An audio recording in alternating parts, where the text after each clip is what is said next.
agent development over the last 4 months has not accelerated in the way we expected. It gets more ubiquitous, it gets more natural, and it just gets more social. Meta has announced it is cutting 8,000 jobs. If in an alternate universe, I'd be okay working for them.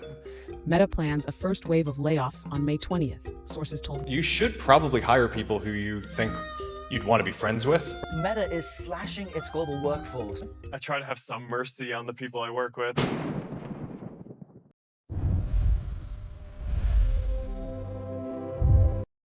Dr. Mark Zuckerberg. Dans son infinie sagesse, Mark Zuckerberg a pensé que remplacer 8000 emplois humains par l'IA ferait exploser la productivité. Le coût ? Un misérable 145 milliards de dollars. Par an. À la surprise d'une seule personne, lui-même, le plan s'est retourné contre lui.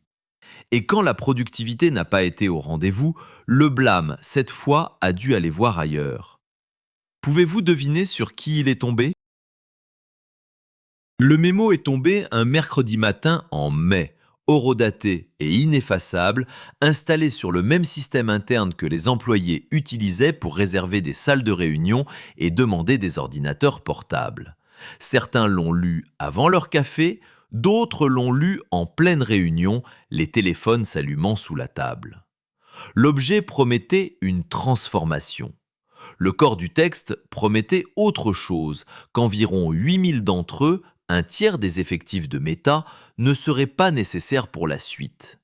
Il n'y a pas eu de stylo rouge, pas de manager debout devant un bureau, juste une notification, puis un document, puis le silence particulier d'un open space lisant les mêmes 4 paragraphes en même temps.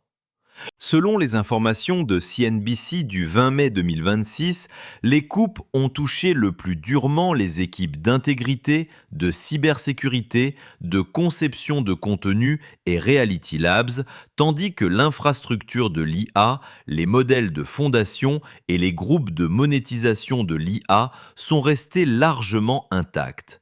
Environ 7000 employés ont été réaffectés la même semaine vers de nouvelles unités axées sur l'IA, l'une d'elles nommée Agent Transformation Accelerator XFN. Les indemnités de départ s'élevaient à 16 semaines de salaire plus 2 semaines supplémentaires pour chaque année de service avec une couverture santé prolongée de 18 mois. Sur le papier, c'était généreux. Le personnel partant l'a pourtant qualifié autrement dans des messages rapportés plus tard par Wired, le prix à payer pour s'être trouvé du mauvais côté d'un pari que personne ne leur avait expliqué. Zuckerberg avait déjà posé la logique de cette décision des semaines plus tôt lors d'une réunion générale distincte en mai. Meta fonctionnait désormais sur 2 centres de coûts, la puissance de calcul et les personnes. Les effectifs continueraient de se réduire au profit du premier. Cette formulation reste le pivot causal de tout ce qui suit. La première fois qu'une restructuration, normalement défendue comme une simple réduction des coûts, était liée explicitement à un seul pari technologique et non à une tendance générale. Les discussions avec nos meilleurs éléments en janvier et février, a avoué plus tard Zuckerberg, avaient été motivées par la peur que Meta ne progresse pas assez vite pour s'adapter. Le registre officiel offre une défense plus propre que celle qui circulait en interne. Pour le conseil d'administration et la presse extérieure, il s'agissait de discipline financière, le calcul avant les effectifs, un inconfort à court terme pour acheter la survie à long terme. Les employés restés sur place ont lu les choses différemment.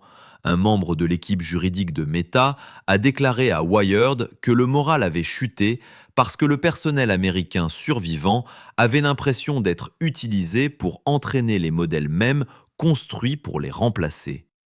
Les propres évaluations internes de l'entreprise racontent la même histoire en chiffres. La note de Meta par ses employés sur la plateforme anonyme Blind a chuté de 25% par rapport à son sommet de 2024, les scores de culture d'entreprise baissant de 39%, tandis que la rémunération totale médiane a glissé de près de 30 000 $. Rien de tout cela n'apparaît sur une diapositive de dépenses d'investissement. Plus de 1600 employés ont signé une pétition interne contre un programme de suivi des mouvements de souris et des frappes de clavier déployé en avril.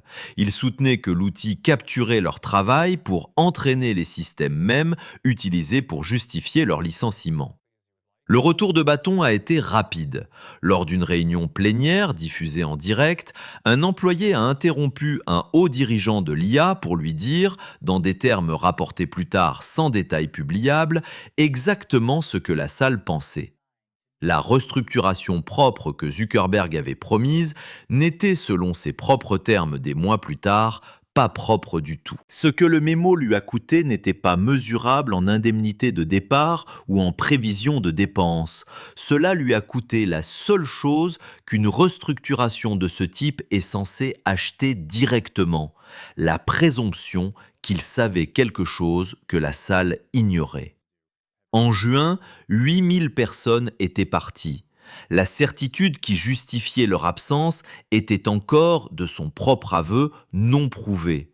Reste à savoir si cet échange en valait la peine, une question à laquelle Zuckerberg n'a pas encore eu à répondre à haute voix, ni au conseil d'administration, ni aux survivants, ni, semble-t-il, à lui-même. La fenêtre contextuelle est apparue sur les ordinateurs professionnels aux États-Unis en avril, petite et procédurale, installée sans option de refus.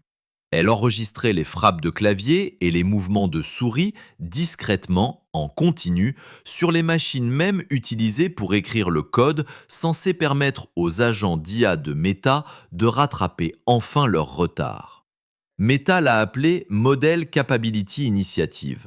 Son objectif était explicite, récolter des données internes issues du rythme quotidien du travail humain pour entraîner des systèmes censés à terme imiter ce rythme. Le tracker a été désactivé en juin, suspendu après un examen interne concernant une possible exposition de données. Des semaines plus tard, le 2 juillet, un autre appareil d'enregistrement fonctionnait, un téléphone posé quelque part lors d'une réunion, captant Mark Zuckerberg disant au personnel que la trajectoire du développement des agents au cours des 4 derniers mois n'a pas vraiment accéléré de la manière attendue selon un enregistrement que Reuters a obtenu par la suite. Il est allé plus loin. La réorganisation, a-t-il admis, n'avait pas été aussi propre qu'elle aurait dû l'être, et les paris qui y étaient intégrés n'ont pas encore porté leurs fruits. Pour le directeur de la technologie, Andrew Bosworth, le tracker suspendu n'a jamais été de la surveillance, c'était une contribution. Pour les gens qui sont à l'aise avec ça, c'est formidable, a-t-il dit à la salle. Ils peuvent contribuer à cette sorte de grande étude humaine. La logique de Zuckerberg reposait sur le même principe, à plus grande échelle, fixer un horizon de 3 à 6 mois et demander à l'Assemblée de suspendre son jugement d'ici là. 2 outils, un même instinct, gagner du temps en redéfinissant ce qui était demandé aux gens plutôt qu'en y répondant. La salle n'a pas accepté ces explications en silence.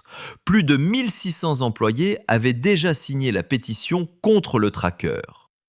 Alexandre Wang a réagi le plus vite pour limiter les dégâts, publiant sur X dans les heures qui ont suivi que Zuckerberg parlait du rythme de toute l'industrie, pas de celui de Meta. Cela n'a pas suffi. Les actions de Meta ont chuté d'environ 7% dans les transactions d'après clôture. Reality Labs avait déjà perdu 4,03 milliards de dollars ce trimestre-là. Les dépenses augmentaient plus vite que les revenus. Et aucun tweet n'a comblé cet écart.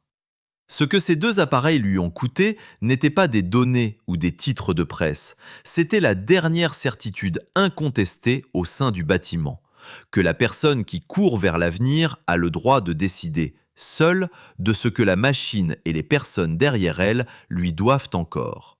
Cette certitude n'a pas survécu au 2 juillet, elle vacille encore.